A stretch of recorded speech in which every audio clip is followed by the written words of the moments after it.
देखिए, आज हम लोग पद्य चिठित का पद्य पहला पाठ शुरू किए हैं। साखियां, साखिया का अर्थ होता है साक्षी, गवाह। आइए, इसके कवि हैं कबीरदास। कबीरदास के बारे में हम जानकारी प्राप्त करें। कबीरदास जी का जन्म 1398 ईस्वी में काशी बनारस में हुआ था।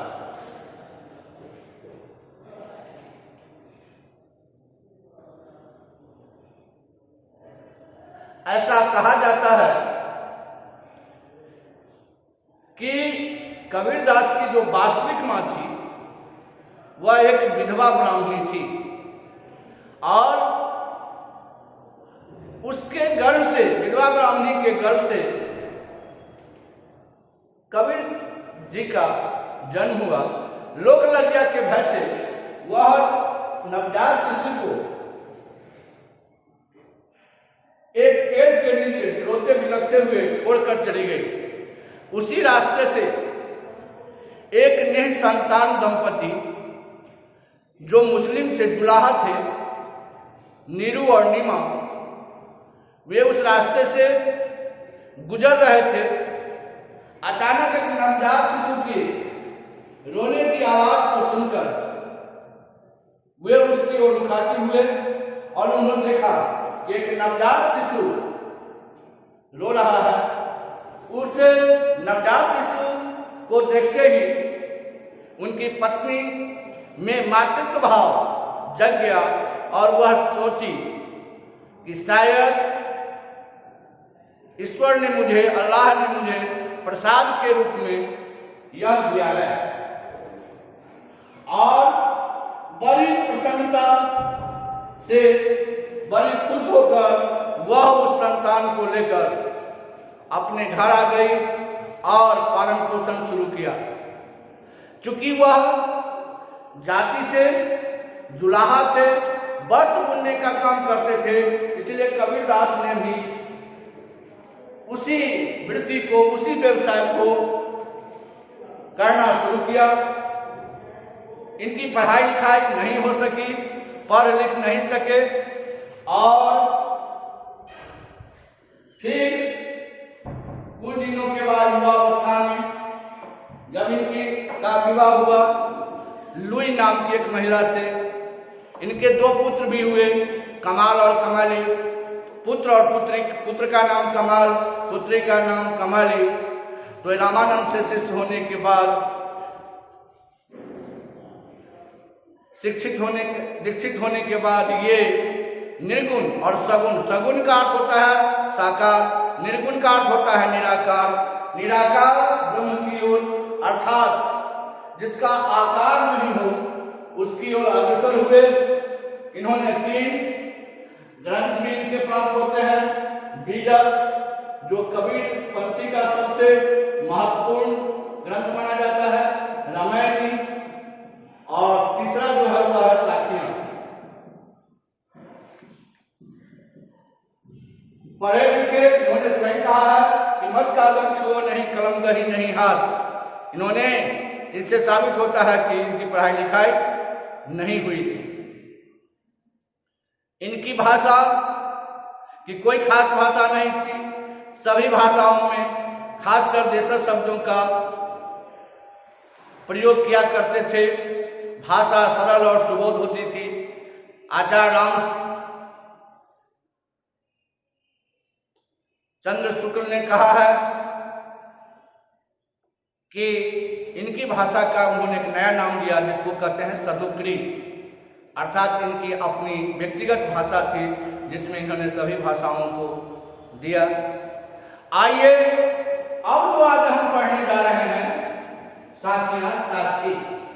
इसमें इन्होंने जो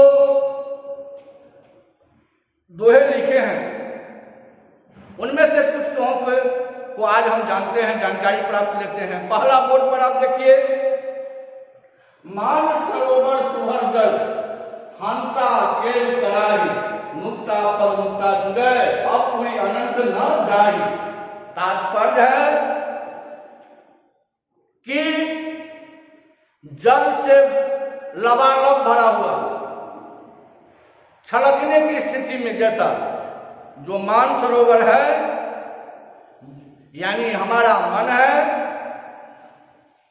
उस मानसरोवर में भक्त यानी साधना करने वाले साधक हंस की तरह खेल कर रहे हैं, हंस की तरह क्रीड़ा कर रहे हैं। और इस क्रीड़ा में जो मुक्त भाव से मानसरोवर में के जल में जो मोती मिलती है, उसको वह एकत्र भी कर रहे हैं, इकट्ठा भी कर रहे हैं। और इस परम आनंद को छोड़कर मन रूपी जो हंस है, वह अब कहीं जाने को, अन्यत्र जाने की बात सोचता तक नहीं है। स्पष्ट होता है कि कबीरदास ने मानसरोवर को मन से तुलना की है, और साधक जो है, भक्त जो है, वह हंस है जो उस मानसरोवर में जल क्रीड़ा कर रहा है। मुक्ताफल में पा जाने के बाद वह हंस उन मोतियों को चुनकर एकत्रित कर रहा है, और इसमें जो उसे आनंद आता है, उस आनंद को छोड़कर वह उस मानसरोवर से कहीं अन्यत्र जाने की बात तक नहीं सोचता। प्रेमी ढूंढत न फिरो, प्रेमी मिले न कोई, प्रेमी को प्रेमी मिले, सब भी सामने कोई। ध्यान देंगे, सांसारिक शब्दों में, बोलचाल की भाषा में हम और आप जो प्रेम शब्द को और प्रेमी शब्द को डिफाइन करते हैं या समझते हैं, वह वस्तुतः प्रेम नहीं है।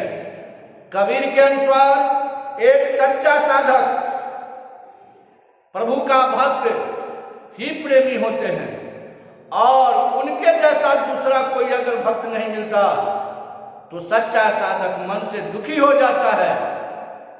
और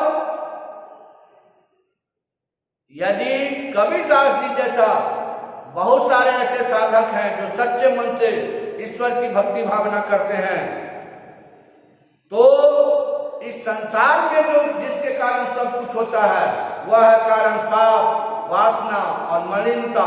ये जो तीन विष रूपी अवगुण है, विष की तरह अवगुण है, इस अवगुण के जगह, इस अवगुण के स्थान पर, विष रूपी अवगुण के स्थान पर अमृत रूपी सद्गुण, पुण्य, सद्भावना और भक्ति रूपी अमृत में हम लोग गोता लगा सकते हैं, प्राप्त कर सकते हैं। फिर से एक बार देखिए, प्रेमी ढूंढत न फिरो, कबीर सच्चे साधक को, ईश्वर भक्त को ढूंढना चाहता है, परंतु सच्चा साधक ईश्वर भक्त उसे नहीं मिलता। प्रेमी को प्रेमी मिले, कभी अपने आप को ईश्वर के सच्चा साधक समझता है, अगर मिल जाए तो सब भी सम्मिलित हो, तो संसार में व्याप्त जो पाप है, जितने भी अवगुण है, वह अवगुण जो है वह सद्गुण में बदल जाएगा, यानी विष जो है वह अमृत में परिवर्तित हो जाएगी। हस्ती चाहिए ज्ञान को, सहज बुरी चाय, स्वान रूप संसार है भूखन देकर। कवि कहता है, यानी कबीरदास जी कहते हैं कि हमें ज्ञान रूपी हाथी पर, हमें ज्ञान रूपी हाथी पर, ज्ञान जितना हो, जिससे हो, निरंतर ग्रहण करने का प्रयास करना चाहिए। यह ज्ञान रूपी हाथी पर क्या डालकर, सहज दुलिचा, कोमल, आसान, सहज समाधि रूपी आसन बिछाकर हमें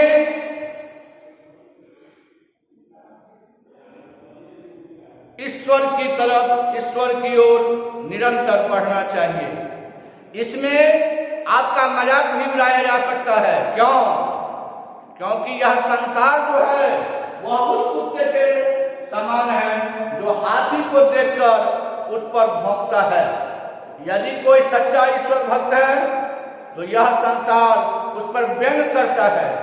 इसीलिए हम आप ज्ञान रूपी हाथी पर चढ़कर समाधि रूपी आसन डालकर ईश्वर की भक्ति करें, ताकि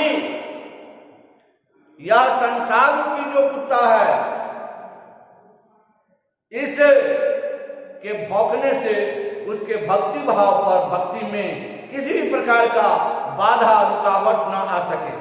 और एक और देखिए, पखा पखी के कारण सब जग रहा गुलाम। ध्यान से देखेंगे, पखा पक्ष और विपक्ष, सगुण और निर्गुण। कोई सगुण को, साकार को भजन करता है तो कोई निराकार को। कबीरदास जी कहते हैं पखा पखी के कारण, सगुण और निर्गुण के कारण, साकार और निराकार के कारण सब जग रहा भूलान। शेष बातों को हम संसार के सब कुछ को भूल जाते हैं। निरपक्ष होय के हरि भजय सोई संत सुजान। वास्तव में संत सुजान कौन है?